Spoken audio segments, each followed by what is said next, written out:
ಸಾವಯವ ಸಂಪದ. ಸಾವಯವ ಕೃಷಿ ಬದುಕಿನ ಸಮಗ್ರ ಚಿತ್ರಣ ಕುರಿತ ಬಾನುಲಿ ಸರಣಿ ಕೃಷಿ ಸಂಪದ. ಇದುವೇ ಕೃಷಿ ಸಂಪದ. ಜಗದ ಹಸಿವನ್ನು ಮುಕ್ತಗೊಳಿಸುವ ಕೃಷಿ ಸಂಪದ. ಕೇಳಿ ಕಾರ್ಯಕ್ರಮ ಸಾವಯವ ಸಂಪದ. ಕೃಷಿ ಸಂಪದ. ಇದುವೇ ಕೃಷಿ ಸಂಪದ. ರೈತ ಬಾಂಧವರೇ, ಇಂದಿನ ಸಾವಯವ ಸಂಪದ ಬಾನುಲಿ ಸರಣಿಯಲ್ಲಿ ಮಳೆ ನೀರಿನ ಸಂಗ್ರಹಣೆ ಹಾಗೂ ಸದ್ಬಳಕೆಯನ್ನು ಕುರಿತು ಮೈಸೂರು ತಾಲೂಕು ನಾಗನಹಳ್ಳಿಯ ಜಿಲ್ಲಾ ಕೃಷಿ ತರಬೇತಿ ಕೇಂದ್ರದ ಕೃಷಿ ಅಧಿಕಾರಿ ಜಿಕೆ ಶಿಲ್ಪಾ ಅವರೊಂದಿಗೆ ಸಂದರ್ಶನವಿದೆ. ಕೃಷಿ ಸಂಪದ. ಇದುವೇ ಕೃಷಿ ಸಂಪದ. ಶಿಲ್ಪಾ ಅವರೇ, ನಮಸ್ಕಾರ. ನಮಸ್ತೆ ಸರ್. ತಾವು ಇವತ್ತಿನ ದಿವಸ ಮಳೆ ನೀರಿನ ಸಂಗ್ರಹಣೆ, ಸಂರಕ್ಷಣೆ, ಸದ್ಬಳಕೆ ಈ ಬಗ್ಗೆ ವಿವರವಾಗಿ ಮಾಹಿತಿಯನ್ನು ನೀಡಬೇಕು. ಕಳೆದ ಬಾರಿ ಕಡಿಮೆ ಮಳೆ ಆಯಿತು. ಬೇಸಿಗೆಯಲ್ಲಿ ನೀರಿಗಾಗಿ ಬಹಳಷ್ಟು ಪರಿಪಾಟಲನ್ನು ಜನ ಪಟ್ಟಿದ್ದಾರೆ. ನೀರಿನ ಮಹತ್ವದ ಬಗ್ಗೆ ಈಗ ಪ್ರತಿಯೊಬ್ಬರಿಗೂ ಅರಿವಾಗಿದೆ. ಈ ಒಂದು ಸಂದರ್ಭದಲ್ಲಿ, ಮಳೆಗಾಲದ ಸಂದರ್ಭದಲ್ಲಿ ಮಳೆ ನೀರಿನ ಸಂರಕ್ಷಣೆಯನ್ನು ಯಾವ ರೀತಿ ಮಾಡ್ಕೋಬೇಕು, ಇದಕ್ಕಿರುವಂತಹ ಮಾರ್ಗೋಪಾಯಗಳೇನು, ನಿಮ್ಮ ಜಿಲ್ಲಾ ಕೃಷಿ ತರಬೇತಿ ಕೇಂದ್ರದಲ್ಲಿ ಏನಾದರೂ ತರಬೇತಿಗಳನ್ನು ಈ ಬಗ್ಗೆ ವಿಶೇಷವಾಗಿ ನೀಡ್ತೀರಾ, ಪ್ರಾತ್ಯಕ್ಷಿಕೆಗಳನ್ನೇನಾದರೂ ನೋಡಬೇಕು ಅನ್ನೋದಾದರೆ ರೈತರು ಎಲ್ಲಿ ನೋಡಬಹುದು, ಈ ಎಲ್ಲ ವಿಚಾರಗಳಿಗೆ ಸಂಬಂಧಪಟ್ಟಂತೆ ಸಮಗ್ರವಾಗಿ ಮಾಹಿತಿಯನ್ನು ನೀಡಬೇಕು. ಎಲ್ಲ ರೈತ ಬಾಂಧವರಿಗೂ ನಮಸ್ಕಾರಗಳು. ನೀರು ಪ್ರಕೃತಿನಲ್ಲಿ ಅತ್ಯಂತ ಅಮೂಲ್ಯವಾದಂಥ ನೈಸರ್ಗಿಕ ಸಂಪತ್ತು. ಇದನ್ನು ಜೀವಜಲ, ದ್ರವರೂಪದ ಚಿನ್ನ ಅಂತ ನಾವು ಕರಿತೀವಿ. ಅದರಲ್ಲೂ ಮಳೆ ನೀರೇನಿದೆ ಅದು ಅತ್ಯಂತ ಪರಿಶುದ್ಧವಾದ ಹಾಗೆಯೇ ತುಂಬ ಫಲವತ್ತಾದಂಥ ನೀರು. ನಮ್ಮೆಲ್ಲರಿಗೂ ಗೊತ್ತಿದೆ, ಕರ್ನಾಟಕ ಕೃಷಿ ಪ್ರಧಾನ ರಾಜ್ಯ. ನಮ್ಮ ದೇಶದಲ್ಲಿ 2ನೇ ಅತಿ ಹೆಚ್ಚು ಒಣಭೂಮಿಯನ್ನು ಹೊಂದಿರತಕ್ಕಂಥ ರಾಜ್ಯ. ಅಂದರೆ ಕರ್ನಾಟಕದ ಒಟ್ಟು ಸಾಗುವಳಿ ವಿಸ್ತೀರ್ಣದಲ್ಲಿ 66% ಏನು ಜಮೀನಿದೆ ಅದು ಖುಷ್ಕಿ ಭೂಮಿಯನ್ನು ಹೊಂದಿದೆ. ಅದರಲ್ಲೂ ನಮ್ಮ ರಾಜ್ಯದಲ್ಲಿ ಏನು ಮಳೆ ಬೀಳುತ್ತೆ ಅದರಲ್ಲಿ 71% ಮಳೆ ನಮಗೆ ಮುಂಗಾರು ಹಂಗಾಮು ಒಂದರಲ್ಲೇ ಬೀಳುತ್ತೆ. ಅಂದರೆ ಜೂನಿಂದ ಸೆಪ್ಟೆಂಬರ್ವರೆಗೂ 71% ಮಳೆ ನಮಗೆ ಬೀಳುತ್ತೆ. ಆದ್ದರಿಂದಾಗಿ ಏನು ನಮ್ಮ ರೈತರ ಬೆಳೆಗಳ ಉತ್ಪಾದನೆ ಹಾಗೆಯೇ ರೈತರ ಆರ್ಥಿಕತೆಯನ್ನು ಮಳೆಯೊಂದಿಗೆ ಜೂಜಾಟ ಅಂತ ಬಣ್ಣಿಸಲಾಗುತ್ತೆ. ಅಂದರೆ ಗ್ಯಾಂಬ್ಲಿಂಗ್ ವಿತ್ ರೈನ್ಸ್ ಅಂತ. ವಾತಾವರಣದಲ್ಲಿ ವೈಪರೀತ್ಯಗಳನ್ನು ನಾವು ಸರ್ವೇ ಸಾಮಾನ್ಯ ಆಗಿದೆ ಇತ್ತೀಚೆಗೆ. ಇದರಿಂದ ಸುತ್ತಮುತ್ತ ನಮಗೆ ಉಷ್ಣಾಂಶ, ಟೆಂಪರೇಚರ್ ಹೆಚ್ಚಾಗ್ತಾ ಇದೆ. ಈ ರೀತಿ ಉಷ್ಣಾಂಶ ಹೆಚ್ಚಾಗೋದ್ರಿಂದ ಮಳೆಯ ಪ್ರಮಾಣ, ಹಂಚಿಕೆನಲ್ಲೂ ಸಹಿತ ವ್ಯತ್ಯಾಸ ಆಗುತ್ತೆ. ಇದೆಲ್ಲದರದ್ದು ಒಂದು ಏನು ಪರಿಣಾಮ ನಮ್ಮ ಕೃಷಿ ಚಟುವಟಿಕೆಗಳ ಮೇಲೆ ಬೀರ್ತಾ ಇದೆ.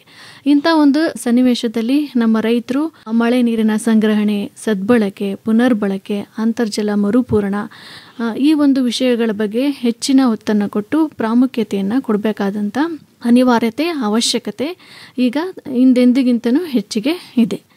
ನಮಗೆ ಏನು ಆಕಾಶದಿಂದ ಮಳೆ ಬಂದಾಗ ನಾವು 1 ಎಕರೆ ಪ್ರದೇಶವನ್ನು ತೆಗೆದುಕೊಂಡ್ರೆ ನಮಗೆ 1 mm ಅಷ್ಟು ಮಳೆ ಬಿದ್ದರೆ 1 ಎಕರೆಗೆ ನಾವು 1 ವರ್ಷದಲ್ಲಿ 4000 ಲೀಟ್ರಷ್ಟು ನೀರು ನಮ್ಮ ಜಮೀನಿಗೆ ಬರುತ್ತೆ. 1 mm ಅಷ್ಟು ಮಳೆ ಬಿದ್ದರೆ.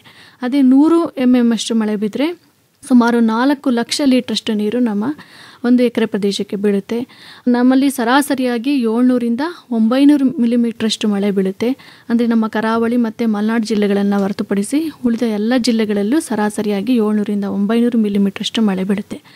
700ರಿಂದ 900 ಮಿಲಿಮೀಟ್ರಷ್ಟು ಮಳೆ ಬಿದ್ದರೆ ನಮಗೆ 1 ವರ್ಷಕ್ಕೆ 1 ಎಕರೆಗೆ 28ರಿಂದ 30 ಲಕ್ಷ ಲೀಟ್ರಷ್ಟು ನೀರು 1 ಎಕರೆ ಪ್ರದೇಶಕ್ಕೆ ಮಳೆ ನೀರು ನಮಗೆ ಬೀಳುತ್ತೆ. ನಮ್ಮ ಏನು ಇದು 1 ಎಕರೆ ಪ್ರದೇಶದಲ್ಲಿ 1 ವರ್ಷಕ್ಕೆ 28ರಿಂದ 30 ಲಕ್ಷ ಲೀಟ್ರಷ್ಟು ನೀರು ಬೀಳುತ್ತೆ. ಆ ನೀರನ್ನು ರೈತರು ತಮ್ಮ ಜಮೀನಲ್ಲೇ ಇಂಗಿಸುವುದನ್ನು ಕಲಿತ್ರೆ ನಮ್ಮ ಏನು 2ನೇ ಅತಿ ದೊಡ್ಡ ಖುಷ್ಕಿ ಸಾಗುವಳಿ ಜಮೀನೇನಿದೆ ಅದರಲ್ಲಿ ಕೃಷಿ ಮಾಡೋದು ಅತ್ಯಂತ ಸುಲಭ ಮತ್ತು ಆರಾಮದಾಯಕ ಆಗುತ್ತೆ. ಈ ಒಂದು ಪ್ರಾಮುಖ್ಯತೆಯನ್ನು ಇಟ್ಕೊಂಡು ಈ ದಿನ ಮಳೆ ನೀರಿನ ಸಂಗ್ರಹಣೆ ಮತ್ತು ಸದ್ಬಳಕೆ ಈ ಒಂದು ವಿಷಯದ ಬಗ್ಗೆ ರೈತರಲ್ಲಿ ನಾನು ತಾಂತ್ರಿಕ ಮಾಹಿತಿಯನ್ನು ಹಂಚಿಕೊಳ್ಳಿಕ್ಕೆ ಇಷ್ಟಪಡ್ತೇನೆ.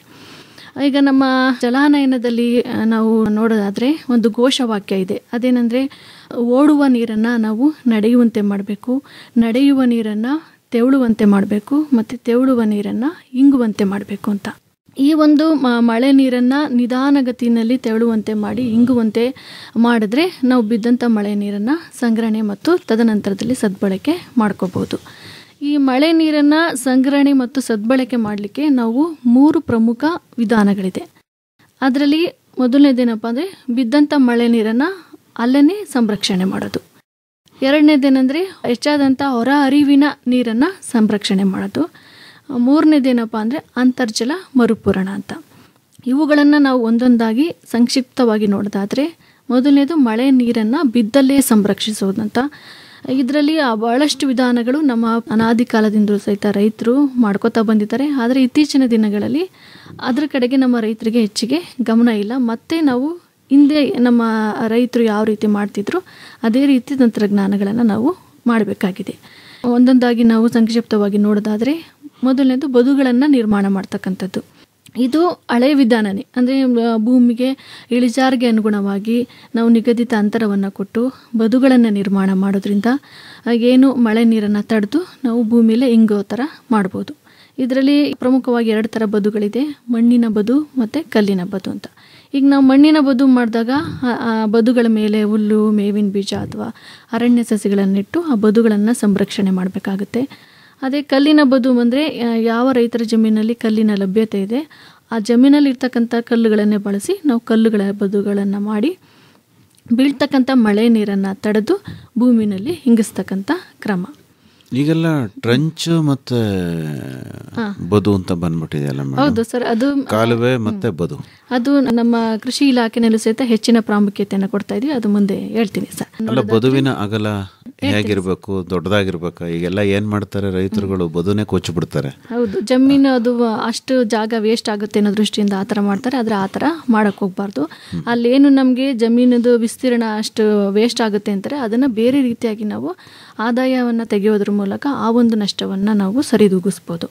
ಅದನ್ನು ನಾನು ನೆಕ್ಸ್ಟ್ ಹೇಳ್ತಾ ಹೋಗ್ತೀನಿ ಸರ್. ನೆಕ್ಸ್ಟ್ ವಿಧಾನ ಬಂದು ಮಾಗಿ ಉಳುಮೆ ಅಂತ. ಏನು ಭಾರತ ಕೃಷಿ ಪ್ರಧಾನ ರಾಷ್ಟ್ರ, ಇದು ಅತ್ಯಂತ ಪುರಾತನ ಚಟುವಟಿಕೆ ಮಾಗಿ ಉಳುಮೆಯನ್ನು ಮಾಡ್ತಕ್ಕಂಥದ್ದು. ಮಾಗಿ ಉಳುಮೆನಾಗೆ ಒಂದು ಗಾದೆ ಮಾತೆ ಇದೆ, ಅದು ಬಡವನ ಮಾಗಿ ಉಳುಮೆ ಬಲ್ಲಿದನ ಗೊಬ್ಬರಕ್ಕೆ ಸಮಾನ ಅಂತ. ಹಾಗೆಯೇ ಈಗ ಏನು ಮಾಗಿ ಉಳುಮೆ ಮಾಡೋದು ಎಲ್ಲ ರೈತರಿಗೂ ತಿಳಿದಿದೆ. ಹಿಂಗಾರು ಏನು ಬೆಳೆಗಳಿರ್ತವೆ ಅವು ಕಟಾವು ಆದಮೇಲೆ ನೆಕ್ಸ್ಟ್ ಬೆಳೆನ ಹಾಕೋದಕ್ಕಿಂತ ಮುಂಚೆ ಒಂದು 4 ರಿಂದ 5 ಬಾರಿ 1 ಅಡಿಯಷ್ಟು ಆಳಕ್ಕೆ ನಾವು ಮಾಗಿ ಉಳುಮೆಯನ್ನು ಮಾಡಿ ಬೇಸಿಗೆನಲ್ಲಿ ಬಿಟ್ಟರೆ ಏನು ಮಳೆಗಾಲದಲ್ಲಿ ನೀರು ಬರುತ್ತೆ ಆ ನೀರಿನ ಇಂಗುವಿಕೆ ವೇಗ ಮತ್ತು ಪ್ರಮಾಣ ಹೆಚ್ಚಿಗೆ ಆಗುತ್ತೆ. ಇದಕ್ಕೆ ಏನು ಅಂತ ಖರ್ಚೇನು ಮಾಡೋಂಗಿಲ್ಲ, ಉಳುಮೆ ಮಾಡಿ ಬಿಟ್ಬಿಡೋದು ಅಷ್ಟೇ. ಈ ಒಂದು ಮಾಗಿ ಉಳುಮೆ ಮಾಡೋದ್ರಿಂದ ನಮಗೆ ಮಳೆ ನೀರು ಇಂಗಿಗೂ ವೇಗ ಮತ್ತು ಪ್ರಮಾಣ ಹೆಚ್ಚಾಗುತ್ತೆ. ಅದಲ್ಲದೆ ಏನು ಭೂಮಿನಲ್ಲಿ ಮಣ್ಣಿನಲ್ಲಿ ಇರ್ತಕ್ಕಂಥ ಕಳೆ ಬೀಜ, ರೋಗಾಣುಗಳು ಮತ್ತು ಬೇರೆ ಬೇರೆ ಕೀಟಗಳ ಕೋಶಗಳೇನಿದೆ ಅವು ಸಹಿತ ಸೂರ್ಯನ ಪ್ರಖರತೆಗೆ ಅದು ಒಡ್ಕೊಳ್ಳೋದ್ರಿಂದ ನಾಶ ಆಗುತ್ತೆ. ಅದಲ್ಲದೆ ಏನು ನಾವು ಇಂದಿನ ಬೆಳೆದು ಉಳಿಕೆಗಳು ತ್ಯಾಜ್ಯಗಳಿರುತ್ತೆ ಅವೆಲ್ಲ ಉಳುಮೆ ಮಾಡೋದ್ರಿಂದ ಭೂಮಿ ಒಳಗಡೆ ಸೇರ್ಕೊಳ್ಳೋದ್ರಿಂದ ಭೂಮಿಯ ಫಲವತ್ತತೆ ಹೆಚ್ಚಾಗುತ್ತೆ. ಅದು ನಾವೇನು ಹೊರಗಡೆಯಿಂದ ಗೊಬ್ಬರನ ಹಾಕ್ತೀವಿ ಆ ಪ್ರಮಾಣವನ್ನು ತಗ್ಗಿಸ್ಬೋದು ನಾವು ಮುಂದಿನ ದಿನಗಳಲ್ಲಿ. ಹಾಗೆಯೇ ಇನ್ನೊಂದು ವಿಧಾನವನ್ನು ನೋಡಿದ್ರೆ ದೋಣಿ ಸಾಲನ್ನು ತೆಗಿತಕ್ಕಂಥದ್ದು. ಅಂದರೆ 2 ಬೆಳೆಗಳ ನಡುವೆ ಅಂತರ ಹೆಚ್ಚಿಗೆ ಇದ್ದರೆ, ನಮ್ಮ ತೊಗರಿ ಇರ್ಬೋದು, ಮೆಣಸಿನಕಾಯಿ ಇರ್ಬೋದು, ಮುಸ್ಕಿನ ಜೋಳ ಇರ್ಬೋದು, ಈ ರೀತಿಯಾಗಿ ಅವಕ್ಕೆ ಸಾಲಿಂದ ಸಾಲಿಗೆ ಹೆಚ್ಚಿಗೆ ಅಂತರ ಕೊಡ್ತೀವಿ. ಅಂಥ ಹೆಚ್ಚಿಗೆ ಅಂತರವನ್ನು ಬೇಡ್ತಕ್ಕಂಥ ಬೆಳೆಗಳ ಆ 2 ಸಾಲುಗಳ ಮಧ್ಯದಲ್ಲಿ ದೋಣಿ ಸಾಲು ಅಥವಾ ದಿಂಡು ಸಾಲು ತೆಗೆಯೋದ್ರಿಂದ ಸಹಿತ ನಾವು ಮಳೆ ನೀರನ್ನು ಭೂಮಿನಲ್ಲೇ ಇಂಗಿಸ್ಬೋದು. ಆಮೇಲೆ ನೆಕ್ಸ್ಟ್ ಇನ್ನೊಂದೇನೆಂದರೆ ಚೌಕ ಮಡಿಗಳನ್ನು ಮಾಡ್ತಕ್ಕಂಥದ್ದು. ಇದು ನಮ್ಮ ಉತ್ತರ ಕರ್ನಾಟಕ ಭಾಗದಲ್ಲಿ ಹೆಚ್ಚಾಗಿ ಮಾಡ್ತಾರೆ. ಏನು ಜಮೀನಿನ ಇಳಿಜಾರಿಗೆ ಅನುಗುಣವಾಗಿ ಒಂದು 5 ಮೀಟ್ರಷ್ಟು ಉದ್ದ, 5 ಮೀಟ್ರಷ್ಟು ಅಗಲ, ಒಂದು 15 ರಿಂದ 20 ಸೆಂಟಿಮೀಟರ್ ಎತ್ತರಕ್ಕೆ ನಾವು ಬಾಕ್ಸ್ ಟೈಪಲ್ಲಿ ಚೌಕ ಮಡಿಗಳನ್ನು ಮಾಡಿದ್ರೆ, ಅಂದರೆ ಇದನ್ನ ಮಳೆಗಾಲಕ್ಕಿಂತ ಮುಂಚೆ ಮಾಡಬೇಕು, ಏನು ಮೇ ಜೂನ್ ತಿಂಗಳಲ್ಲಿ ಮಾಡಬೇಕು. ಆವಾಗ ಬೀಳ್ತಕ್ಕಂಥ ಮಳೆ ನೀರನ್ನು ಇಂಗಿಸ್ಲಿಕ್ಕೆ ಅದು ಅನುಕೂಲ ಆಗುತ್ತೆ. ಇನ್ನು ತೋಟಗಾರಿಕಾ ಬೆಳೆಗಳಲ್ಲಿ ನಾವು ನೋಡೋದಾದರೆ ಅರ್ಧ ಚಂದ್ರಾಕೃತಿ ಬದುಗಳನ್ನು ಮಾಡ್ತಕ್ಕಂಥದ್ದು. ಅಂದರೆ ನಾವು ಏನು ಅಡಿಕೆ, ತೆಂಗು, ಬಾಳೆ ಬೆಳೆಗಳನ್ನ ಬರಿತೀವಿ, ಇಳಿಜಾರಿಗೆ ಅಡ್ಲಾಗಿ ಗಿಡದಿಂದ ಕೆಳಗಡೆಗೆ ನಾವು ಅರ್ಧ ಚಂದ್ರಾಕೃತಿನಲ್ಲಿ ಮಣ್ಣಿನ ಬದುನು ಮಾಡೋದ್ರಿಂದ ಏನು ಮೇಲಿಂದ ನೀರು ಬರುತ್ತೆ ಅದು ತಡೆದು ನಿಂತ್ಕೊಳ್ಳೋದ್ರಿಂದ ನಾವು ಗಿಡಗಳನ್ನು ಉಳಿಸ್ಕೋಬೋದು. ಅಂದರೆ ಈಗ ಬೇಸಿಗೆ ಇರ್ತಕ್ಕಂಥ ಸಮಯದಲ್ಲಿ ಒಂದು ಮಳೆಗೆ ಮಳೆ ನೀರನ್ನಕ್ಕೆ ಯಾವುದೂ ಸಬ್ಸ್ಟಿಟ್ಯೂಟ್ ಇಲ್ಲ. ನಾವೇನು ಹೊರಗಡೆಯಿಂದ ಬೇರೆ ಬೇರೆ ಥರ ನೀರಾವರಿ ಮಾಡ್ಬೋದು. ಒಂದು ಮಳೆ ನೀರನ್ನು ನಾವು ಸಂಗ್ರಹಣೆ ಮಾಡಿದ್ರೂ ಸಹಿತ ಗಿಡಗಳು ಚೆನ್ನಾಗಿ ಆಗುತ್ತೆ. ಹಾಗೆ ಇನ್ನೊಂದು ವಿಧಾನ ನೋಡಿದ್ರೆ ಅದು ಗುಂಡಿಗಳಲ್ಲಿ ಗಿಡ ನೆಡ್ತಕ್ಕಂಥದ್ದು. ಅಂದರೆ ಇದು ಅಷ್ಟೇ ತೋಟಗಾರಿಕೆ ಬೆಳೆಗಳಿಗೆ ಗಿಡದ ಸುತ್ತ ನಾವು 1-1.5 ಅಡಿಯಷ್ಟು ಬೇರನ್ನು ಬಿಟ್ಟು ಸುತ್ತ ನಾವು ಗುಂಡಿಯನ್ನು ತೆಗೆದು ಅಲ್ಲಿ ಬರ್ತಕ್ಕಂಥ ಮಣ್ಣನ್ನು ತೆಗೆದು ಸೈಡಿಗೆ ಹಾಕಬೇಕು. ಈ ರೀತಿಯಾಗಿ ನಾವು ಪ್ಲಾಂಟಿಂಗ್ ಇನ್ ಪಿಟ್ಸ್ ಅಂತ ಗುಂಡಿನ ತೆಗೆದು ಗಿಡ ನೆಡೋದ್ರಿಂದ ಸಹಿತ ಮಳೆ ನೀರನ್ನು ಸಂರಕ್ಷಣೆ ಮಾಡ್ಬೋದು. ನೆಕ್ಸ್ಟ್ ಇನ್ನೊಂದು ಪ್ರಮುಖವಾದ ವಿಧಾನ ಅಂದರೆ ತಾವು ಕೇಳಿದ್ರಿ, ಅದು ಕಂದಕದೊಂದಿಗೆ ಬದು ಅಂತ. ಇದು ನಮ್ಮ ಕೃಷಿ ಇಲಾಖೆಯಲ್ಲಿ ಸಹಾಯಧನದಲ್ಲಿ ಸಹಿತ ಮಾಡಿಕೊಡ್ಲಾಗುತ್ತೆ. ಇದು ತುಂಬಾ ಪರಿಣಾಮಕಾರಿಯಾಗಿದೆ ಮತ್ತು ಇನ್ನೂ ಹೆಚ್ಚು ಹೆಚ್ಚು ರೈತರಿಗೆ ಇದರ ಪ್ರಾಮುಖ್ಯತೆ ತಿಳಿಯಬೇಕಾಗಿದೆ ಅನ್ನೋ ದೃಷ್ಟಿಯಿಂದ ನಮ್ಮ ಮಹಾತ್ಮ ಗಾಂಧಿ ರಾಷ್ಟ್ರೀಯ ಗ್ರಾಮೀಣ ಉದ್ಯೋಗ ಖಾತ್ರಿ ಯೋಜನೆ, ಹಾಗೆಯೇ ನಮ್ಮಲ್ಲಿ ಕೃಷಿ ಭಾಗ್ಯ ಯೋಜನೆ ಅಂತಿದೆ. ಇದು ರಾಜ್ಯ ಸರ್ಕಾರದ ಮಹತ್ವಾಕಾಂಕ್ಷಿ ಯೋಜನೆ. ಈ ಒಂದು ಯೋಜನೆಯಲ್ಲೂ ಸಹಿತ ನಾವು ಬದುಗಳನ್ನು ಮಾಡ್ಕೋಬೋದು. ಇನ್ನು ಕಂದಕದೊಂದಿಗೆ ಬದು ಈ ಒಂದು ವಿಚಾರ ಬಗ್ಗೆ ನಾವು ನೋಡೋದಾದರೆ, ಫಸ್ಟ್ ನಾವು ಕಂದಕ ಅಥವಾ ಟ್ರೆಂಚನ್ನ ತೆಗಿಬೇಕಾಗುತ್ತೆ. ಅಂದರೆ 5 ಮೀಟ್ರಷ್ಟು ಉದ್ದ, 1 ಮೀಟ್ರಷ್ಟು ಅಗಲ, 1.6 ಮೀಟ್ರಷ್ಟು ಆಳಕ್ಕೆ ಫಸ್ಟು ಕಂದಕವನ್ನು ತೆಗಿಬೇಕು. ಆ ಕಂದಕದಲ್ಲಿ ಏನು ಮಣ್ಣು ಬರುತ್ತೆ, ಆ ಮಣ್ಣನ್ನು ತೆಗೆದು ಆ ಕಂದಕದಿಂದ ಒಂದು 2 ಅಡಿಯಷ್ಟು ನಾವು ಜಾಗವನ್ನು ಬಿಟ್ಟು ಇದೇ ಮಣ್ಣಿನಿಂದ ಪಕ್ಕದಲ್ಲಿ ಬದುವನ್ನು ಹಾಕಬೇಕು. ಬದು ಅಂತ ನೀವು ಕೇಳಿದ್ರಿ, ಬದುವಿಗೆ ಜಾಗ ವೇಸ್ಟ್ ಆಗುತ್ತೆ ಅಂತ. ಆದರೆ ಆ ಜಾಗ ವೇಸ್ಟ್ ಆದಂಥ ಜಾಗದಲ್ಲಿ ಏನು ಬೆಳೀತಿದ್ರು ಅದಕ್ಕೆ ಸರಿದೂಗುವಂಥ ಆದಾಯದ ಮೂಲವನ್ನು ಸಹಿತ ನಾವು ಆ ಬದು ಹಾಕಿರೋ ಜಾಗದಲ್ಲೇ ಕಂಡ್ಕೋಬೋದು. ಈಗ ನಾವು ಈ ಕಂದಕದಲ್ಲಿರ್ತಕ್ಕಂಥ ಮಣ್ಣನ್ನು ತೆಗೆದು ಬದುವನ್ನು ಹಾಕ್ತೀವಿ. ಆ ಬದು ಏನಾದರೂ ಮಣ್ಣು ಜಾರಿ ಮತ್ತೆ ಕಂದಕದೊಳಗಡೆ ಬೀಳಬಾರ್ದು ಅಂತ ಅದಕ್ಕೆ ನಿಗದಿತ ಲೇಬರನ್ನು ಬಿಟ್ಟು ನಿಗದಿತ ಬದಿಯ ಇಳಿಜಾರನ್ನು ಕೊಟ್ಟು ಬದುವನ್ನು ನಿರ್ಮಾಣ ಮಾಡ್ತೀವಿ. ಈಗ ಈ ರೀತಿಯಾಗಿ ನಾವು ಬದುವನ್ನು ಮಾಡೋದ್ರಿಂದ ಏನು ಉಪಯೋಗ ಅಂತಂದರೆ, ಒಂದು ಕಂದಕದಲ್ಲಿ ನಮಗೆ 3000 ಲೀಟ್ರಷ್ಟು ನೀರು ಸಂಗ್ರಹಣ ಆಗುತ್ತೆ ಮಳೆ ಬಂದಾಗ. ಅದೇ ರೀತಿ ನಾವು 1 ಎಕರೆಗೆ 100 ಮೀಟ್ರಷ್ಟು ಉದ್ದಕ್ಕೆ ಬದುವನ್ನು ಮಾಡ್ಬೋದು. 100 ಮೀಟ್ರಷ್ಟು ಉದ್ದಕ್ಕೆ ನಮಗೆ 20 ಕಂದಕಗಳು ಆಗುತ್ತೆ. ಈಗ ಒಂದು ಕಂದಕದಲ್ಲಿ ನಮಗೆ 3000 ಲೀಟ್ರಷ್ಟು ನೀರು ಬಂದರೆ 20 ಕಂದಕಗಳಿಗೆ 60,000 ಲೀಟ್ರಷ್ಟು ಮಳೆ ನೀರನ್ನು ನಾವು ಅದರಲ್ಲಿ ಸಂಗ್ರಹಣೆ ಮಾಡ್ಬೋದು. ಅಂದರೆ ಒಂದು ಮಳೆಗೆ ಒಂದು ಬಾರಿಗೆ ನಮಗೆ 60,000 ಲೀಟರ್ ನೀರು ಬರೀ ಕಂದಕದಲ್ಲೇ ಸಂಗ್ರಹ ಆಗುತ್ತೆ. ಆ ಥರದ್ದು ನಮಗೆ ವರ್ಷದಲ್ಲಿ ಕನಿಷ್ಠ ಒಂದು 5-6 ಮಳೆ ಬಂದರೂ ಸಹಿತ ಆ ಕಂದಕದಲ್ಲೇ ನಾವು 1 ಎಕರೆಗೆ 1 ವರ್ಷಕ್ಕೆ 3 ರಿಂದ 3.5 ಲಕ್ಷ ಲೀಟ್ರಷ್ಟು ನೀರನ್ನು ಮಳೆ ನೀರನ್ನು ಸಂಗ್ರಹಣ ಮಾಡ್ಬೋದು. ಅದು ಅಲ್ಲದೆ ಏನು ಕಂದಕದಿಂದ ಮೇಲ್ಭಾಗದಲ್ಲಿ ಈಗ ನಾವು 2 ಅಡಿಯಷ್ಟು ಎತ್ತರಕ್ಕೆ ಬದು ಹಾಕಿರ್ತೀವಿ. ಇಲ್ಲಿ ಕಂದಕದಲ್ಲಿ ತುಂಬ ಹೆಚ್ಚಾದಂಥ ನೀರು ಹೋಗಲಿಕ್ಕೆ ಕೋಡಿಯನ್ನು ನಿರ್ಮಾಣ ಮಾಡಿ ಹೆಚ್ಚಾದಂಥ ನೀರು ಹೋಗಲಿಕ್ಕೆ ಬಿಡ್ತೀವಿ. ಆ ಕೋಡಿಯನ್ನು ನಾವು 1 ಮೀಟ್ರಷ್ಟು ಎತ್ತರಕ್ಕೆ ಕಟ್ಟಿರ್ತೀವಿ. ಇಲ್ಲೇನು ಕಂದಕದಲ್ಲಿ ಮಳೆ ಹೆಚ್ಚಾದಾಗ ತುಂಬುತ್ತೆ, ಅದು ಆ 1 ಅಡಿ ನೀರಿಗೆ ಇಲ್ಲಿ ಬದು ಹತ್ರನೂ ಸಹಿತ ನಿಂತ್ಕೊಳ್ಳುತ್ತೆ. ಆ ನೀರೇ ನಮಗೆ 1 ಎಕರೆಗೆ ಲೆಕ್ಕ ಹಾಕಿದ್ರೆ ಒಂದು ಸಾರಿಗೆ 2 ರಿಂದ 2.25 ಲಕ್ಷ ಲೀಟ್ರಷ್ಟು ನೀರು ಕಂದಕದಿಂದ ಮೇಲ್ಭಾಗದಲ್ಲೇ ಸಂಗ್ರಹಣೆ ಆಗುತ್ತೆ. ಆ ಥರದ್ದು 5 ಮಳೆ ಬಂದರೆ ನಮಗೆ ಒಂದು 11 ರಿಂದ 11.25 ಲಕ್ಷ ಲೀಟ್ರಷ್ಟು ನೀರು ಕಂದಕದಿಂದ ಮೇಲ್ಭಾಗದಲ್ಲಿ ಸಂಗ್ರಹಣೆ ಆಗುತ್ತೆ. ಅಂದರೆ ನಾ ಆಗಲೇ ಹೇಳಿದೆ, ಕಂದಕದ ಒಳಗಡೆ 3 ರಿಂದ 3.5 ಲಕ್ಷ ಲೀಟ್ರ್ ನೀರು, ಕಂದಕದಿಂದ ಮೇಲ್ಭಾಗದಲ್ಲಿ ನಮಗೆ 11 ರಿಂದ 11.25 ಲಕ್ಷ ಲೀಟ್ರ್ ನೀರು. ಅಂದರೆ ಒಂದು ವರ್ಷಕ್ಕೆ 1 ಎಕರೆ ಪ್ರದೇಶದಲ್ಲಿ ನಾವು ಕಂದಕದೊಂದಿಗೆ ಬದು ಈ ಒಂದು ರಚನೆಯನ್ನು ಮಾಡೋದ್ರಿಂದ ರೈತರಿಗೆ ಅಂದಾಜು 14.5 ರಿಂದ 15 ಲಕ್ಷ ಲೀಟ್ರಷ್ಟು ಮಳೆ ನೀರನ್ನು ನಾವು ಸಂಗ್ರಹಣೆ ಮಾಡ್ಬೋದು. ಹಾಗೆಯೇ ಇಂಗಿಸುವಂಥ ಕಾರ್ಯವನ್ನು ಮಾಡ್ಬೋದು. ಅಂದರೆ ನಮ್ಮ ಮೈಸೂರು ಜಿಲ್ಲೆಯಲ್ಲಿ ಒಟ್ಟು ಬೀಳುವ ಮಳೆಯ ಪ್ರಮಾಣವನ್ನು ಲೆಕ್ಕ ಇಟ್ಕೊಂಡು ಹೇಳ್ತಾ ಇದ್ದೀರಿ ತಾವು ಅಲ್ವಾ? ಇಲ್ಲ, 1 ಎಕರೆಗೆ ಬೀಳ್ತಕ್ಕಂಥ ಎಷ್ಟು ನಾವು ಮಳೆ ನೀರನ್ನು ಸಂಗ್ರಹಣೆ ಮಾಡ್ಬೋದು ಅಂತ ಒಬ್ಬ ರೈತನಿಗೆ ಹೇಳ್ತಾ ಇದ್ದೀವಿ. ಎಷ್ಟು ಮಿಲಿಮೀಟರ್ ಮಳೆ ಬೀಳುವಂತಹ ಪ್ರದೇಶ ಇಟ್ಕೊಂಡು ಹೇಳ್ತಾ ಇದ್ದೀವಿ ನಾವು. ಹೇಳ್ದೆ ನಾನು ಅಂದಾಜಿಂದ ನಮಗೆ HD ಕೋಟೆ, ಪಿರಿಯಾಪಟ್ಟಣ ಇವೆಲ್ಲ ಅರೆ ಮಲೆನಾಡು ಬರುತ್ತೆ. ಮಿಕ್ಕಿದ ತಾಲೂಕುಗಳೆಲ್ಲ ಸದರ್ನ್ ಡ್ರೈ ಝೋನ್ ಅಂದರೆ ಒಣ ಪ್ರದೇಶಕ್ಕೆ ಬರುತ್ತೆ. ಸರಾಸರಿಯಾಗಿ ನಾವು 700 ರಿಂದ 900 ಮಿಲಿಮೀಟರ್ ಮಳೆ ಬೀಳುತ್ತೆ ಅಂತ ಅಂದ್ಕೊಂಡ್ರೆ ನಾವು 1 ಎಕರೆಗೆ 1 ವರ್ಷಕ್ಕೆ ಏನು ರೈನ್ಫಾಲ್ ಇರ್ತಕ್ಕಂಥ ಒಣಭೂಮಿನಲ್ಲಿ 28 ರಿಂದ 30 ಲಕ್ಷ ಲೀಟ್ರಷ್ಟು ಮಳೆ ಬೀಳುತ್ತೆ. ಅದರಲ್ಲಿ ಈ ಕಂದಕದೊಂದಿಗೆ ಬದು ಮಾಡಿದ್ರೆ ನಾವು 14 ರಿಂದ 15 ಲಕ್ಷ ಲೀಟ್ರಷ್ಟು ನೀರನ್ನು ನಾವು ರೈತರ ಜಮೀನಲ್ಲಿ 1 ಎಕರೆಗೆ 1 ವರ್ಷಕ್ಕೆ ಸಂಗ್ರಹಣೆ ಮಾಡ್ಬೋದು ಅನ್ನೋ ವಿಚಾರನ ನಾನು ಹೇಳ್ತೀನಿ ಸರ್. ನೀವು ಆಗಲೇ ಹೇಳಿದ್ರಿ, ಬದುವನ್ನು ಹಾಕಿದ್ರೆ ಅವ್ರಿಗೆ ಅಷ್ಟು ಏರಿಯಾ ವೇಸ್ಟ್ ಆಗಿಬಿಡುತ್ತೆ, ಅದಕ್ಕೆ ರೈತರಿಗೆ ಅದ್ರ ಕಡೆ ಒಲವು ತೋರಿಸಲ್ಲ ಅಂತ. ಆ ಬದುವಿನ ಹಾಕಿದ್ರೆ ಏನು ಜಾಗ ವೇಸ್ಟ್ ಆಗುತ್ತೆ, ಅದಕ್ಕೆ ಅಲ್ಲೇ ನಾವು ಆದಾಯನೂ ಸಹಿತ ಕಂಡ್ಕೋಬೋದು. ಹೆಂಗೆಂದರೆ ಆ ಬಂಡು ಸ್ಟ್ರೆಂಥನಿಂಗ್ ಮಾಡೋದು. ಈಗ ನಾವು ಬದು ಹಾಕಿರ್ತೀವಿ, ಬದುವಿನ ಮೇಲೆ ವಿವಿಧ ಮೇವಿನ ಬೆಳೆಗಳು, ಇವಾಗ ನಮ್ಮ ಸ್ಟೈಲೋಕ್ಸಾಂಥಸ್ಸು, ನೇಪಿಯರ್ ಗ್ರಾಸು ಈ ಥರ ಹಾಕಿದ್ರೆ ಅವ್ರ ಜಾನುವಾರುಗಳಿಗೆ ಮೇವು ಒದಗುತ್ತೆ. ಅದೇ ರೀತಿ ಬಂಡೂ ಸಹಿತ ಬಲವರ್ಧನೆ ಅಂದರೆ ಬಂಡ್ ಸ್ಟ್ರೆಂಥನಿಂಗ್ ಆಗುತ್ತೆ. ಅದಲ್ಲದೆ ಬದುವಿನ ಮೇಲ್ಭಾಗದಲ್ಲಿ 1 ಸಾಲು, ಬದುವಿನ ಕೆಳಭಾಗದಲ್ಲಿ 1 ಸಾಲು ನಮಗೆ ಏನು ಈಗ ತೊಗರಿ ಇರ್ಬೋದು, ಅರಳಿ ಇರ್ಬೋದು, ತರಕಾರಿ ಬೆಳೆಗಳು, ಈಗೇನು ಸೋರೆಕಾಯಿ, ಕುಂಬಳಕಾಯಿ, ಈ ಸೌತೆಕಾಯಿ ಈ ಥರ ಎಲ್ಲ ತರಕಾರಿಗಳನ್ನು ನಾವು ಬದುವಿನ ಮೇಲ್ಭಾಗಕ್ಕೆ ಮತ್ತು ಕೆಳಭಾಗಕ್ಕೆ 1 ಸಾಲು ನೆಡೋದ್ರಿಂದ ರೈತರಿಗೆ ನಮ್ಮ ಇದರಲ್ಲಿ ಸೈಂಟಿಫಿಕ್ ಅಧ್ಯಯನ ಸಹಿತ ಮಾಡಿದರೆ ರೈತರಿಗೆ 1 ವರ್ಷಕ್ಕೆ 7,000-8,000 ರೂಪಾಯಿಯಷ್ಟು ಆದಾಯ ಆ ಬದುವಿನ ಮೇಲ್ಗಡೆ ಮತ್ತು ಕೆಳಗಿನ ಸಾಲಲ್ಲಿ ಏನು ನಮ್ಮ ಕೃಷಿ ಮತ್ತು ವಾಣಿಜ್ಯ ಬೆಳೆಗಳನ್ನು ಬೆಳೆದ್ರೇ ಬರುತ್ತೆ. ನಾವು ಅಷ್ಟು ಬದುವಿನಲ್ಲಿ ನಾವು ಒಂದು ಸಿಂಗಲ್ ಕ್ರಾಪ್ ಬೆಳೆದ್ರೂ ಸಹಿತ ಅಷ್ಟು ಇನ್ಕಮ್ ಬರ್ತಿರಲಿಲ್ಲ. ಬದುವಿನ ಮೇಲೆ ಮತ್ತು ಕೆಳಗಿನ ಒಂದೊಂದು ಸಾಲು ವಿವಿಧ ಬೆಳೆಗಳನ್ನು ಹಾಕೊಳ್ಳೋದು, ಬದುವಿನ ಮೇಲೆ ಮೇವಿನ ಬೆಳೆಗಳು ಹಾಕೊಳ್ಳೋದ್ರಿಂದ ಅಲ್ಲೇನು ನಮಗೆ ಜಮೀನು ನಷ್ಟ ಆಗಿತ್ತು ಅಷ್ಟು ಆದಾಯ ಇದರಿಂದನೇ ಬರುತ್ತೆ, ವಿವಿಧ ಬೆಳೆಗಳನ್ನು ಬದುವಿನ ಮೇಲೆ ಬೆಳೆಯೋದ್ರಿಂದ. ಅಂದರೆ ಮಾಮೂಲಿ ಬದಿ ಹಾಕಕ್ಕೆ ತುಂಬ ಜನ ರೈತರು ಎಸ್ ಅಂತಾರೆ, ಆದರೆ ಟ್ರೆಂಚ್ ಮಾಡಿಬಿಡ್ತಾರಲ್ಲ ಕಾಲುವೆ, ಅದರಲ್ಲಿ ಇನ್ನೂ ಜಾಗ ಹೋಗ್ಬಿಡತ್ತೆ ಅಂತ ಅವ್ರಿಗೆ ಇಲ್ಲ. ನಾನು ಹೇಳಿದೆ, ನಾನು 14,15 ಲಕ್ಷ ಲೀಟ್ರಷ್ಟು ನೀರನ್ನು ನಾವು ಸಂಗ್ರಹಣೆ ಮಾಡ್ಬೋದು. ಇದರಿಂದ ಅಷ್ಟು ಜಾಗ ಹೋದ್ರೂ ಸಹಿತ ಉಳ್ದಂಗೆ ಏನು ಬೆಳೆಗಳು ಇದ್ದಾವೆ ಆ ಬೆಳೆಗಳಲ್ಲಿ ಉತ್ಪಾದನೆ ಜಾಸ್ತಿ ಆಗುತ್ತೆ. ಆ ಮೂಲಕ ರೈತರು ಆದಾಯವನ್ನು ಹೆಚ್ಚಿಸ್ಕೋಬೋದು.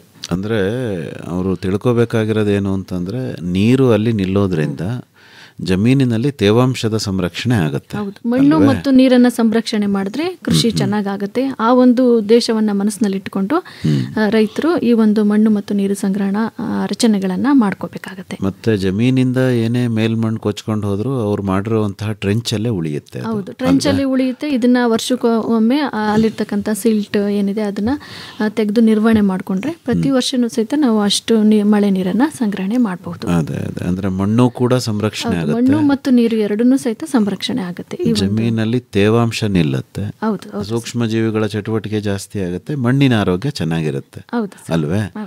ಒಂದು 5% ಜಮೀನು ಹೋಗ್ಬೋದಾ ಟ್ರೆಂಚ್ ಮಾಡೋದಕ್ಕೆ? ಹೌದು, 2% ಅಷ್ಟು ಜಾಗ ಬಿಟ್ರೆ ಸಾಕಾಗುತ್ತೆ. ಆದ್ರೆ ಆ 2% ಅಷ್ಟು ಜಾಗದಲ್ಲಿ ಏನು ನಾವು ಬೆಳೆಗಳನ್ನು ಬೆಳೆತಿದ್ದೋ ಅದಕ್ಕಿಂತ ಈ ಬೇರೆ ಬೇರೆ ವಿಧಾನಗಳನ್ನ ಹೇಳಿದೆ, ಆ ರೀತಿ ವಿಧಾನಗಳನ್ನು ಅನುಸರಿಸ್ಕೊಳ್ಳೋದ್ರಿಂದ ಅಲ್ಲಿ ಬೆಳೀತಕ್ಕಂಥ ಬೆಳೆಗಳಿಗಿಂತ ಹೆಚ್ಚಾಗಿನೇ ರೈತರು ಆದಾಯವನ್ನ ಮಾಡ್ಬೋದು. ಪ್ರತಿಯೊಬ್ಬರು ಈ ರೀತಿ ಮಾಡ್ಲಿ ಅಂತ ಅಪೇಕ್ಷೆ ಪಡೋಣ. ಹೌದು, ನಾನು ಆಗ್ಲೇ ಹೇಳಿದೆ, ನಾನು ಅದು ನಮ್ಮ ನರೇಗಾ ಯೋಜನೆಯಲ್ಲಿ ಈ ಒಂದು ರಚನೆಯನ್ನ ಮಾಡ್ಕೊಳ್ಳಿಕ್ಕೆ ಒಂದು ಸುಮಾರು 18,000 ವೆಚ್ಚ ಬರುತ್ತೆ. ಯಾರಿಗೆ ಅದು ನರೇಗಾ ಯೋಜನೆಯಲ್ಲಿ ಜಾಬ್ ಕಾರ್ಡ್ ಅಥವಾ ಆ ಒಂದು ಯೋಜನೆಗೆ ಫಲಾನುಭವಿ ಆಗಲಿಕ್ಕೆ ಅವರು ಅರ್ಹರಾಗಿರ್ತಾರೆ, ಅವರು ಅದರಲ್ಲೇ ಮಾಡ್ಕೋಬೋದು.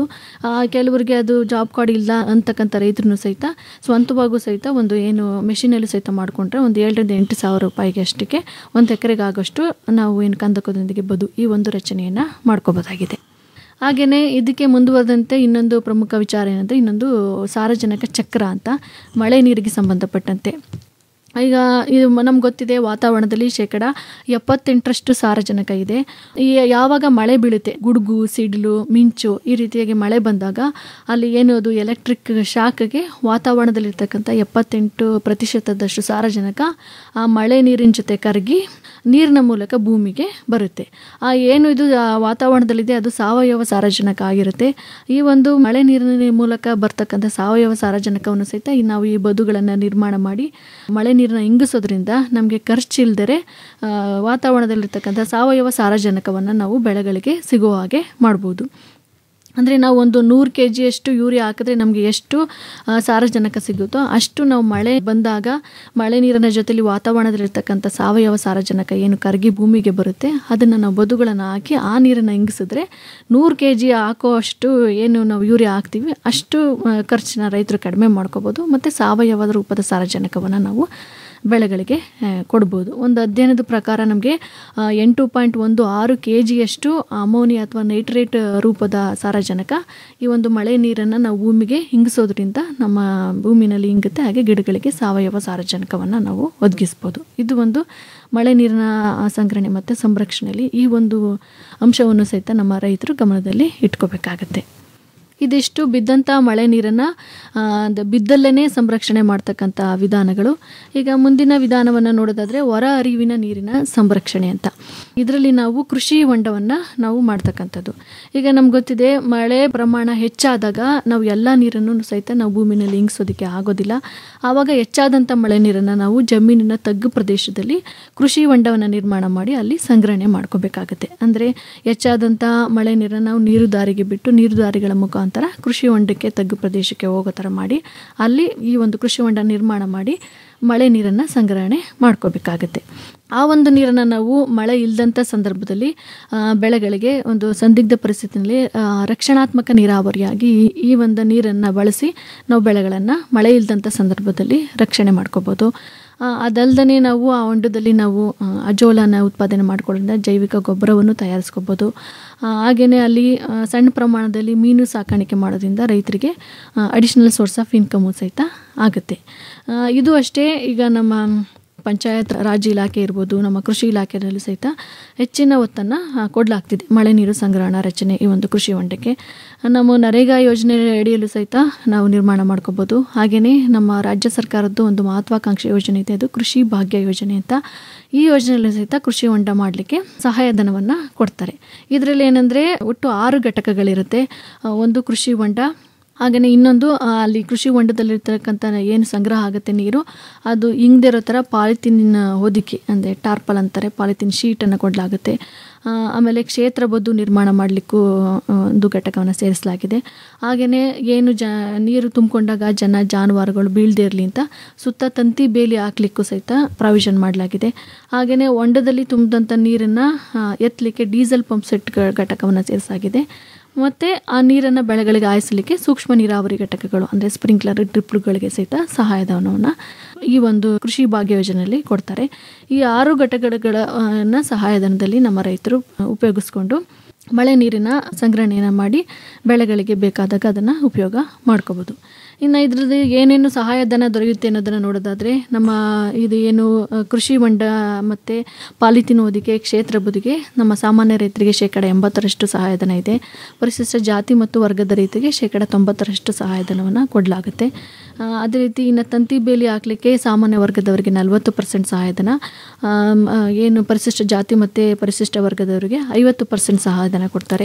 ಹೊಂಡದ ಸುತ್ತ ತಂತಿ ಬೇಲಿ, ಹೊಂಡದ ಸುತ್ತ ಈಗ ನಮ್ಮ ಉತ್ತರ ಕರ್ನಾಟಕದಲ್ಲಿ ನಾವು ಮಾಧ್ಯಮಗಳೆಲ್ಲ ಮತ್ತು ನಮ್ಮ ರೇಡಿಯೋ ಮುಖಾಂತರ ನೋಡಿದ್ವಿ, ಬಹಳಷ್ಟು ಜನ ಅಂದರೆ ಗೊತ್ತಿಲ್ಲದೆ ಏನು ನೀರು ತುಂಬಿಕೊಂಡಾಗ ಅಲ್ಲಿ ಈಜಾಡೋಕ್ಕೋ ಅಥವಾ ನೀರು ಎತ್ತಲಿಕ್ಕೋ ಹೋಗಿ ಏನು ಜಾನುವಾರುಗಳು ಮಕ್ಕಳು ಬಿದ್ದು ಏನು ಸಾವಾಗಿರ್ತಕ್ಕಂಥ ಪ್ರಕರಣಗಳನ್ನು ನೋಡಿದ್ದೀವಿ. ಅದನ್ನು ತಡಿಲಿಕ್ಕೆ ಹೊಂಡದ ಸುತ್ತ ತಂತಿ ಬೇಲಿ ಹಾಕಲಿಕ್ಕೆ, ಹಾಗೆಯೇ ಅಲ್ಲಿ ಏನು ನೀರು ತುಂಬಿಕೊಳ್ಳುತ್ತೆ ಅದನ್ನು ಎತ್ತಲಿಕ್ಕೆ ಡೀಸೆಲ್ ಪಂಪ್ ಸೆಟ್ಗೂ ಸಹಿತ ಸಾಮಾನ್ಯ ವರ್ಗದವರಿಗೆ 50% ಮತ್ತು ಪರಿಶಿಷ್ಟ ಜಾತಿ ಮತ್ತು ಪರಿಶಿಷ್ಟ ಪಂಗಡದವರಿಗೆ 90% ಸಹಾಯಧನ ಇದೆ. ಇನ್ನು ಸೂಕ್ಷ್ಮ ನೀರಾವರಿ ಘಟಕಗಳಿಗೆ ಎಲ್ಲ ವರ್ಗದ ರೈತರಿಗೆ 90% ಸಹಾಯಧನದಲ್ಲಿ ಈ 6 ಘಟಕಗಳನ್ನು ಕೃಷಿ ಭಾಗ್ಯ ಯೋಜನೆಯಲ್ಲಿ ಸಹಾಯಧನದಲ್ಲಿ ಕೊಡಲಾಗುತ್ತೆ. ಹೊಂಡದ ವಿಸ್ತೀರ್ಣ ಎಷ್ಟು ಮಾಡಿಸ್ಕೋಬೇಕು? ಅದು ಹೊಂಡದ ವಿಸ್ತೀರ್ಣ ಬಂದು ರೈತರ ಜಮೀನಿನ ವಿಸ್ತೀರ್ಣದ ಮೇಲೆ ಅದು ವೇರಿ ಆಗುತ್ತೆ. ನಮಗೆ ಮಿನಿಮಮ್ಮು ಒಂದು 10 ಮೀಟ್ರಷ್ಟು ಉದ್ದ, 10 ಮೀಟ್ರಷ್ಟು ಅಗಲ, 3 ಮೀಟ್ರಷ್ಟು ಆಳ ಅಂತ ಇದೆ. ಅದಲ್ಲದೆ ನಮಗೆ 12x12, 15x15 ಮತ್ತು 18x18, 21x21 ಹೀಗೆ ಬೇರೆ ಬೇರೆ ಅಳತೆಗಳು ಮಣ್ಣಿನ ವಿಧದ ಆಧಾರದ ಮೇಲೆ, ರೈತರ ಜಮೀನಿನ ವಿಸ್ತರಣೆದ ಆಧಾರದ ಮೇಲೆ ಹೊಂಡದ ವಿಸ್ತೀರ್ಣ ವೇರಿ ಆಗುತ್ತೆ. ಅಂದರೆ ಆ ಜಮೀನಲ್ಲಿ ಅವ್ರಿಗೆ ಎಷ್ಟು ಪ್ರಮಾಣದಲ್ಲಿ ನೀರು ಬರುತ್ತೆ, ಈ ಎಲ್ಲ ಒಂದು ಕಂಡೀಷನ್ಗಳನ್ನು ನೋಡಿಕೊಂಡು ಹೊಂಡದ ವಿಸ್ತೀರ್ಣವನ್ನು ರೈತರು ನಿರ್ಧರಿಸ್ಕೋಬೇಕಾಗತ್ತೆ. ಇದೇನಪ್ಪ ಅಂದರೆ ನಮ್ಮ ರೈತ ಸಂಪರ್ಕ ಕೇಂದ್ರಗಳಿಗೆ ರೈತರು ನಾವೀಗ ಕೃಷಿ ಭಾಗ್ಯ ಯೋಜನೆಯಲ್ಲಿ ಈ ಥರ ನಮಗೆ ಸವಲತ್ತುಗಳು ಬೇಕು ಅಂತ ಅರ್ಜಿ ಕೊಟ್ಟರೆ ಸ್ಥಳ ಪರಿಶೀಲನೆ ಮಾಡಿ ಈ ಎಲ್ಲ ಘಟಕಗಳನ್ನ ಸಹಾಯಧನದಲ್ಲಿ ಒದಗಿಸ್ತಾರೆ. ಅಂದರೆ ಎಲ್ಲಿ ಹೊಂಡ ತೆಗಿಬೇಕು, ಮಳೆ ನೀರು ಯಾವ ತರ ಎಲ್ಲವನ್ನೂ ಸಹಿತ ನಮ್ಮ ರೈತ ಸಂಪರ್ಕ ಕೇಂದ್ರದಲ್ಲಿ ಕೃಷಿ ಅಧಿಕಾರಿಗಳಿರ್ತಾರೆ. ಅವರು ಸ್ಥಳ ಪರಿಶೀಲನೆ ಮಾಡಿ ಯಾವ ಜಾಗದಲ್ಲಿ ಹೊಂಡವನ್ನು ತೆಗಿಬೇಕು ಅಂತ ಅವರನ್ನೇ ಬಂದು ಮಾರ್ಕ್ ಮಾಡಿ ಮಾಡಿಸ್ಕೊಡ್ತಾರೆ ಅವರೇನೆ ಅಲ್ವಾ.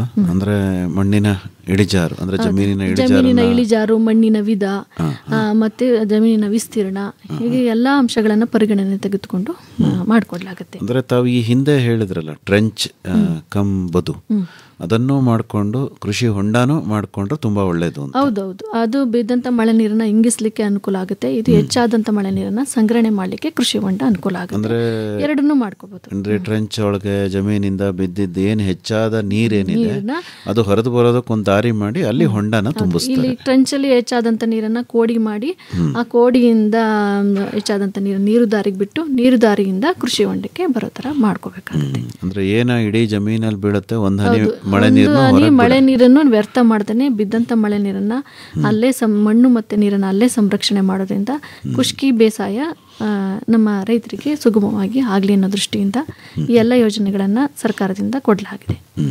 ಹಾಗೆಯೇ ಇನ್ನು ನಾವು ಕೃಷಿ ಹೊಂಡ ಮಾಡಿದ್ರೆ ನಮಗೆ ಈಗ ಒಂದು ಉದಾಹರಣೆಗೆ ನಾವು ನರೇಗಾ ಯೋಜನೆಯಲ್ಲಿ ನಾವು ಕೃಷಿ ಹೊಂಡ ಮಾಡ್ತೀವಿ ಅಂದರೆ ಒಂದು 12x12 ಮೀಟ್ರಷ್ಟು ಕೃಷಿ ಹೊಂಡ ಮಾಡ್ತೀವಿ ಅಂದರೆ ನಮಗೆ 2 ರಿಂದ 2.25 ಲಕ್ಷದಷ್ಟು ನೀರು ಒಂದು ಕೃಷಿ ಹೊಂಡದಲ್ಲಿ ಒಂದು ಬಾರಿಗೆ ತುಂಬುತ್ತೆ. ಈ ಇಷ್ಟು ನೀರನ್ನು ನಾವು ಒಂದು ಒಣ ರೈನ್ಫಾಲ್ ಏರಿಯಾದಲ್ಲಿ ಅಂದರೆ ಒಣ ಭೂಮಿನಲ್ಲಿ 2.5 ಎಕರೆಯಷ್ಟು ನಾವು ಏನು ಬೆಳೆಗಳನ್ನ ಬೆಳಿತೀವಿ ಅಷ್ಟು ಜಮೀನಿಗೆ ನೀರು ಹಾಯಿಸೋದಕ್ಕೆ ಒಂದು ಕೃಷಿ ಹೊಂಡದಲ್ಲಿ ತುಂಬಿದಂಥ ನೀರು ಸಾಕಾಗುತ್ತೆ. ನಮಗೆ ಮಳೆ ಇಲ್ಲದೆ ಅಂಥ ಸನ್ನಿವೇಶದಲ್ಲಿ ಈ ನೀರನ್ನು ಬಳಸ್ಕೊಂಡು ನಾವು ರಕ್ಷಣಾತ್ಮಕ ನೀರಾವರಿ ಮಾಡಿಕೊಂಡು ರೈತರು ಬೆಳೆಗಳನ್ನು ಉಳಿಸ್ಕೋಬೋದು. ಇನ್ನು ನೆಕ್ಸ್ಟ್ ಏನಪ್ಪ ಅಂತಂದರೆ ಅಂತರ್ಜಲ ಮರುಪೂರಣ ಅಂತ. ನಮಗೆ ಎಲ್ಲ ಗೊತ್ತಿದೆ, ಇತ್ತೀಚೆಗೆ ಅಂತರ್ಜಲದ ಬಳಕೆ ಜಾಸ್ತಿ ಆಗ್ತಾಯಿದೆ. ಈಗ ಬೇಸಿಗೆ ಬಂತು ಅಂದರೆ ಕೊಳವೆ ಬಾವಿಗಳನ್ನು ಹೆಚ್ಚು ತೆಗಿತಕ್ಕಂಥದ್ದು, ಅಂತರ್ಜಲವನ್ನು ಹೊರಗಡೆ ತೆಗಿತಾ ಇದ್ದಾರೆ, ಅದೇ ವಾಪಸ್ಸೇನು ಆಗ್ತಾನೇ ಇಲ್ಲ. ಇದರಿಂದ ಅಂತರ್ಜಲ ಮಟ್ಟ ಕುಸಿತಾ ಇದೆ. ಇದು ತುಂಬ ಅಪಾಯಕಾರಿ ಮಟ್ಟವನ್ನು ಸಹಿತ ತಲುಪಿದೆ. ಆದ್ದರಿಂದ ಈ ಅಂತರ್ಜಲವನ್ನು ಮರುಪೂರಣ ಮಾಡ್ತಕ್ಕಂಥದ್ದು ಎಲ್ಲ ರೈತರು, ಎಲ್ಲ ಸಮಾಜದಲ್ಲಿರ್ತಕ್ಕಂಥ ಎಲ್ಲ ನಾಗರಿಕರ ಕರ್ತವ್ಯನೂ ಸಹಿತ ಆಗಿದೆ.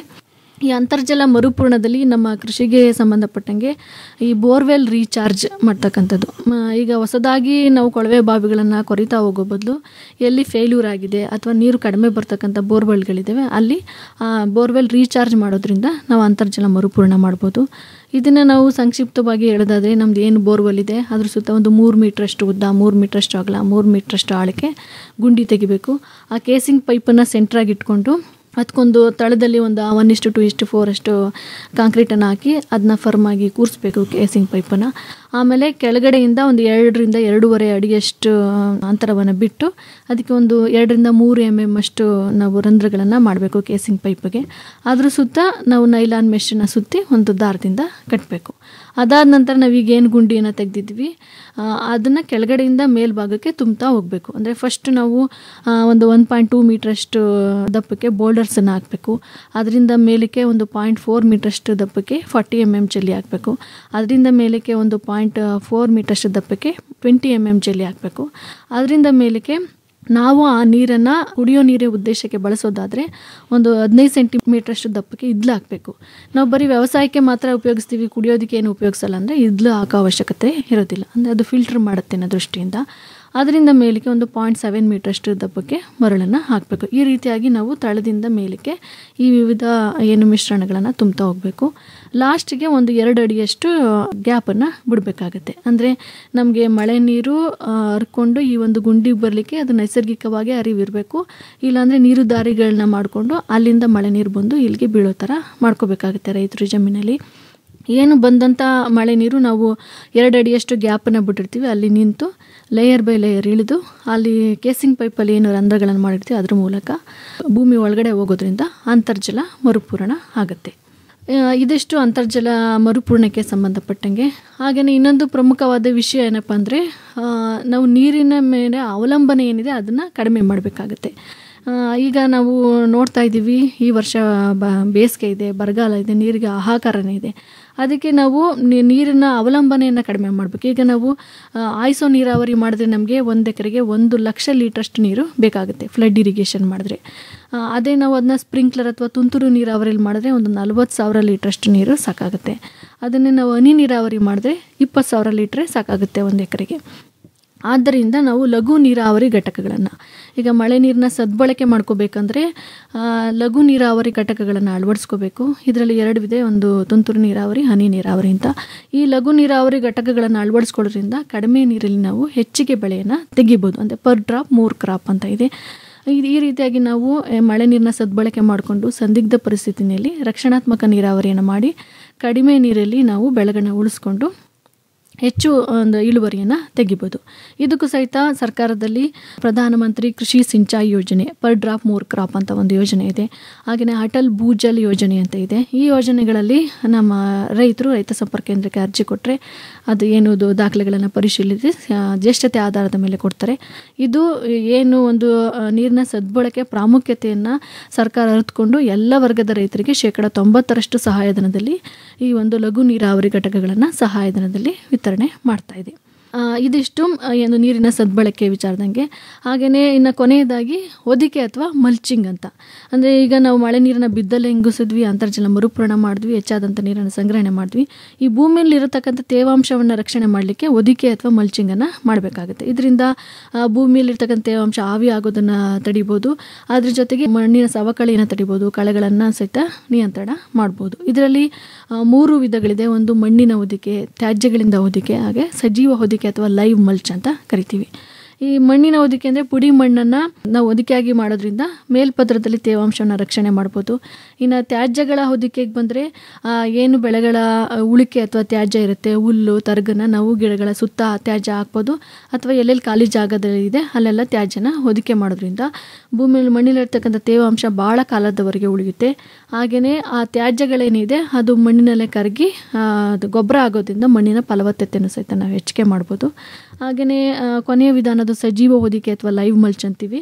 ಇದರಲ್ಲಿ ಒಂದಕ್ಕಿಂತ ಹೆಚ್ಚು ಬೆಳೆಗಳನ್ನು ಒಂದೇ ಬಾರಿಗೆ ಬೆಳೆದು ಅಂದರೆ ಏಕದಳ ಮತ್ತು ದ್ವಿದಳ ಎರಡನ್ನೂ ಬೆಳೆಯೋದ್ರಿಂದ ಮಣ್ಣಿನ ತೇವಾಂಶ ರಕ್ಷಣೆ ಆಗುತ್ತೆ, ಕಳೆ ನಿಯಂತ್ರಣ ಆಗುತ್ತೆ ಮತ್ತು ಪೋಷಕಾಂಶ ಪೂರೈಕೆಯೂ ಸಹಿತ ಆಗುತ್ತೆ.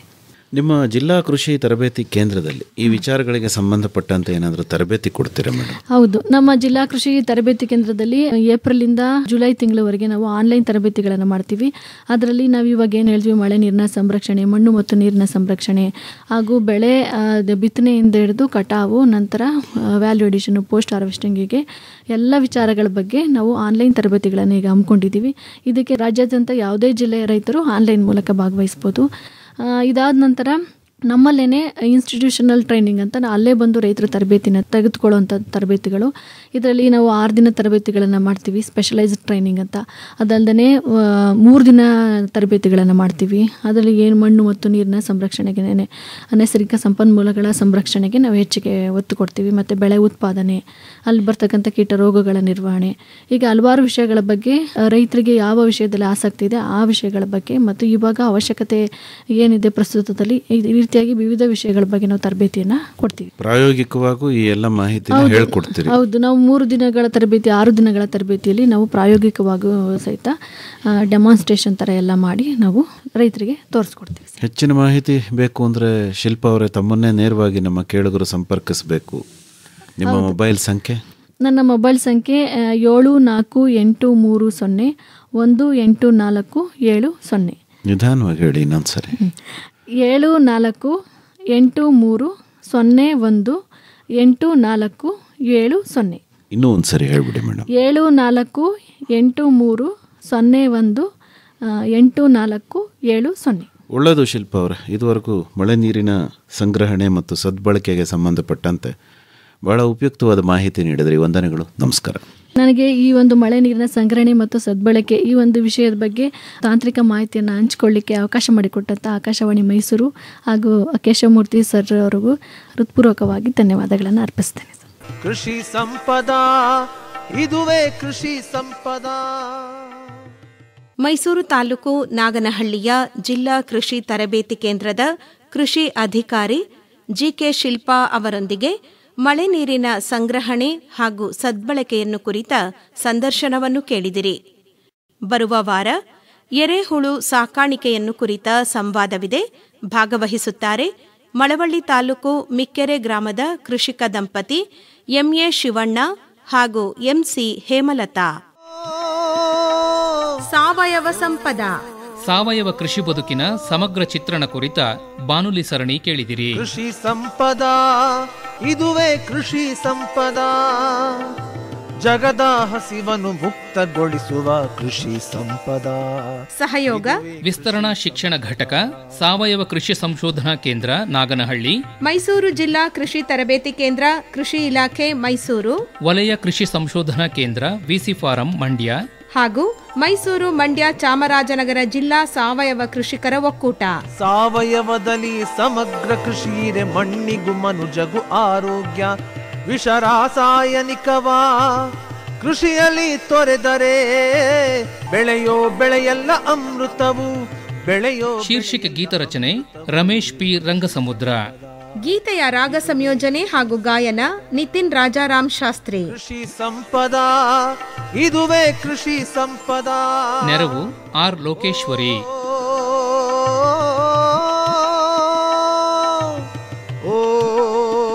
ಪರಿಕಲ್ಪನೆ ಹಾಗೂ ನಿರ್ಮಾಣ ಎನ್ ಕೇಶವಮೂರ್ತಿ. ಕೃಷಿ ಸಂಪದಾ, ಇದುವೇ ಕೃಷಿ ಸಂಪದಾ. ಜಗದ ಹಸಿವನ್ನು ಮುಕ್ತಗೊಳಿಸುವ ಕೃಷಿ ಸಂಪದಾ. ಇದುವೇ ಕೃಷಿ ಸಂಪದಾ.